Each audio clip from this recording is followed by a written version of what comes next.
Ay, sa pangalan po ng dakilang Panginoong Jesucristo, isang mapagpalang hapon po sa bawat isa. Nagbago tayo dito sa isang sikas. Sabi po sa sulat muli ni Apostol Pablo sa mga taga-Roma, sa Kapitulo 15, versikulo 1 hanggang 6. Tayo ng malalakas ay nararapat managbata ng kahinaan ng mahihina at huwag tayong magbigay lugod sa ating sarili. Ito po,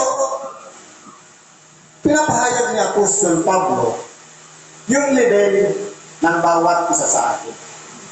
Mayroong tao na walang problema at mayroong may problema. Mayroong tao na nasa mataas na kalagayan at mayroon naman nasa mababang kalagayan. Kung tayo po na malalakas o walang kaproblema, hindi tayo dumaranas ng mga pagsubok, nakita natin ang ating kapwa na dumaranas ng pagsubok, kinakailangan natin huwag katalikang tulungan natin sila. Bakit po? Magkakapatid po tayo. Minsan, umiiral ang isip o puso, buti nga yan sa'yo. Minsan parang may galit ka. Pero dito, sabi niya po sa Pablo, tayo nga malalakas, inilakip niya na ang kanyang sarili. Hindi lang tayo. Kundi tayo ng malalakas ay nararapat mga bata ng kahinaan ng mga mahihina. Paano natin babatahin? Halimbawa, hindi natin lapitan, sige, kakapigit na, i-share mo naman, ano bang problema mo? Para yung lahat ng kabigatan sa puso, kapag nilabas yan lahat sa bibig, kasama mo na ikaw na yung nagpapasandi ng problema niya. Na-involve ka na. Kaya iba niya umiiwas. Para hindi ka makasama sa problema, wala kang pakialam sa problema ng iba. Pero kung tayo pinagaharian ni Kristo, karapatan natin na tayong malalakas ang mga bata ng kahinaan ng mga mahihina. Palabasin natin yung bigat na nasa puso nila. Bakit ka ba nagdamdam? Bakit ka ba nasaktan? Sino ba yun? Hanggang sa malabas lahat. Pag nailabas na yan, gagaan yung pakiramdam na. Ang mahirap din, yung pumausap, siya naman ang nagsamaang loob. Dahil na-involve pala yung pangalan niya. Sa totoo lang, masama ang loob ko dahil sa ganito, dahil sa kanya. Kasama ka pa nga. Kung nagamay, ibig sabihin, hindi pa matatawag na malalakas. Dahil kasama pa rin pala sa mahihina dahil nagdamdam din. Kaya po dito, kinakailangan, alamin muna natin ang ating sarili. Stable ba tayo na tayo ay malakas? Kapag tayo ba naglabas ng sama ng loob ang ating kapwa, adjustable ba tayo? Handa ba tayong makinig? Handa ba tayong magtayo? Kasi kung ang problema, ito nga, nailabas ng mga mahihina ang saloobin niya, tapos na-involve ka, anong nangyari no? Kasama ka rin para sa mahihina dahil nagdamdam ka rin. Kung sino yung tao na na-involve na sumama ang loob niya, pati ikaw pala ganun din. Kaya kinakailangan po, tingnan muna natin ang ating sarili. Kasama ba tayo doon sa mga malalakas? Na anuman ang mapakinggan natin, marinig natin na sinabi ng ating kapwa, handa natin tanggapin. Handa natin unawain at handa natin gawa ng solusyon na alam natin yun dapat ang maging direksyon. Kaya na tayo lumapit para isolve ang problema, hindi tayo nadamay sa problema. Sabi dito, at huwag tayong magbigay lugod sa ating sarili. Napagkaminsan, halimbawa may nakagawa tayo ng kabutihan sa kapwa, minsan, naghahangad pa ng kapurihan.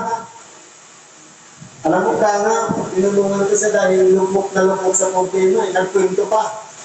Dapat po hindi na ginagawa yan. Yun po yung iniiwasan na dapat. Huwag tayong magbigay lugod sa ating sarili. Hindi ipagpasalamat natin sa Diyos. Bawat isa sa atin ay magbigay lugod sa kanyang kapwa sa kanilang ikabubuti at ikatitipan. Dapat po, yung pagpapahalaga sa kapwa, para sa ikatitibay. Katulad din ng halaman, hindi pa dapat ang halaman bago mong tanim. Minsan nakayuko yan dahil hindi pa siya nakakasipsip ng tubig yung mga ugat. Minsan nilalagyan mo siya ng tukod o brace para makatayo siya. Kung halimbawa, kinabukasan, tumagilid na naman siya, ibig sabihin yan, pagsikapan natin makatayo ng mag-isa. Nang sa ganon, pwede na natin iwanan siya dahil marunong na siya. Yun po yung kailangan natin gawin sa ating kapwa. Pero ano po ang nangyayari? Ano nang mga diferensya ng ating kapwa? Minsan yun ang nagiging mas priority na nakikita natin. Hindi yung mga mabubuting ginawa ng ating kapwa. Kapag meron yung kaaway natin, o inaaraw-araw tayong nililibang, pagkatapos may nangyaring masama sa kanya, minsan nagagalak pa tayo. Nandun ba ang pananahan ni Kristo sa puso natin? Wala po. Dahil sabihin man na hindi tayo nagsasalita, pero nakikita naman yung aksyon na parang natutuwa pa tayo sa nangyari sa may galit sa atin. Ibig sabihin niya, wala po doon yung pag-ibig, yung pananahan sa puso natin. Dapat po, ang tinutulong natin sa atin yung ikabubuti at ikatitibay. Sabi nito, sapagkat si Kristo man ay hindi nagbigay lugod sa kanyang sarili, kundi gaya ng nasusulat. Ito po, kahit si Kristo man, hindi ba naman tumulong siya sa may mga karamdaman, ayaw niyang sambitin ang pangalan niya. Lumalayo siya kaagad. Ano ba, sinabi niya, magaling ka na, pakita ka sa sacerdote, at magbigay ka ng handog na ukol sa kung paano ka gumaling. Pero ang ating dakilang Panginoon, hindi niya sinasabi na, sige, sambitin mo dahil sa akin, gumaling ka. Hindi po.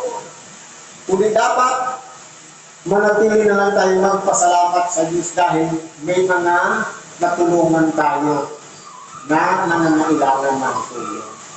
Ibalik natin yan sa Diyos. Diyos na po ang bahalang gumanti. Hindi man ngayon, pero sa pagbabalik niya, nandoon yung reward. Kasi po ang tao, gusto ngayon agad yung reward. Pero ang reward sa pagkabuhay na makulit pa. Yun yung mga nakarecord doon sa libro ng buhay. Yung mga mabubuting gawa na ginawa natin sa ating kapwa. Dahil lang nasusulat, ang mga pag-alipusta ng mga nagsisi-alipusta sa inyo ay nangahulog sa akin. Ito po, lahat ng mga ginawang kasalanan ng ating kapwa sa atin. At kahit tayo rin, si Kristo lahat ang nagsuffer. Tinanggap niya lahat ang mga palo, hampas, paghihirap, sakripisyo, pagdurak, sipa, utagyak, suntok, lahat ng yan tinanggap ng ating dakilang Panginoon. Pero sino ba talaga ang makasalanan? Hindi ba tayo? Pero bakit tinanggap lahat ng ating dakilang Panginoon? Dahil ang nasusulat. Siya yung nagsaper, dahil dapat tayo yung nagsasaper. Sabi nito, loobin naman ng Diyos ng pagtitiis at pag-ilim na kayo ay magkaisa ng pag-iisip sa isa't isa ayon kay Kristo Jesus. Ito po yung maganda. Na dapat po, tayong lahat ay magkaroon ng isang pag-iisip. Pagpapahalagahan sa isa't isa. Halimbawa, dito sa templo, bilang natin yung member. Kapag mayroong wala, yung leader, o yung nandito na nakakaalam na bakit kaya absent si brother, sis. Kung maghahanapin mo siya.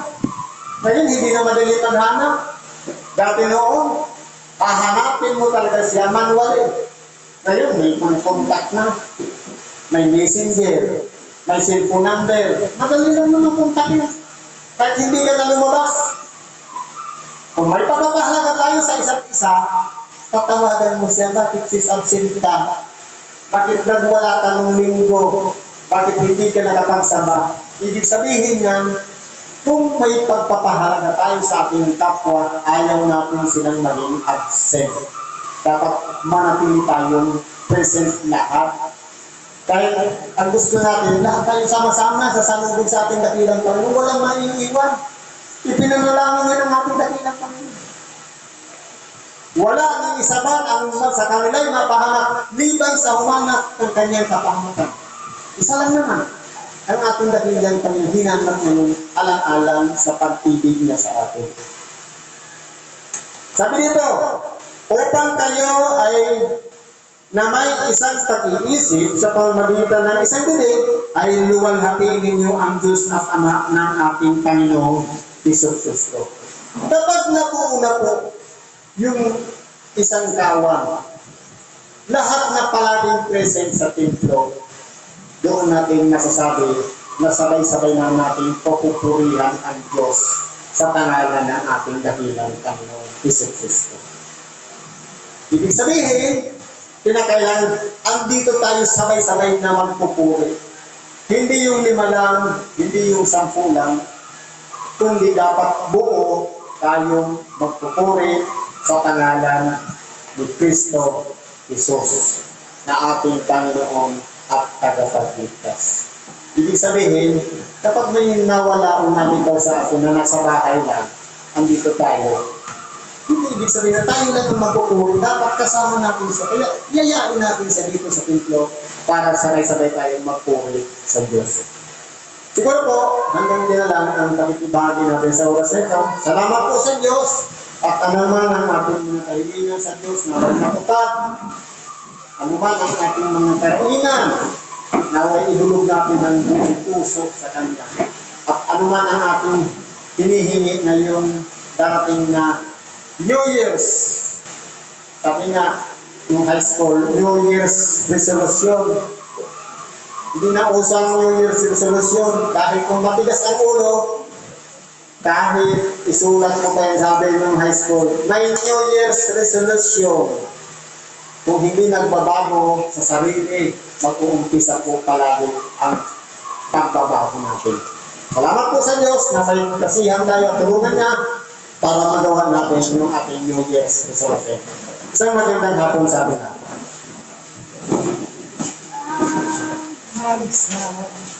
Sila ay kasama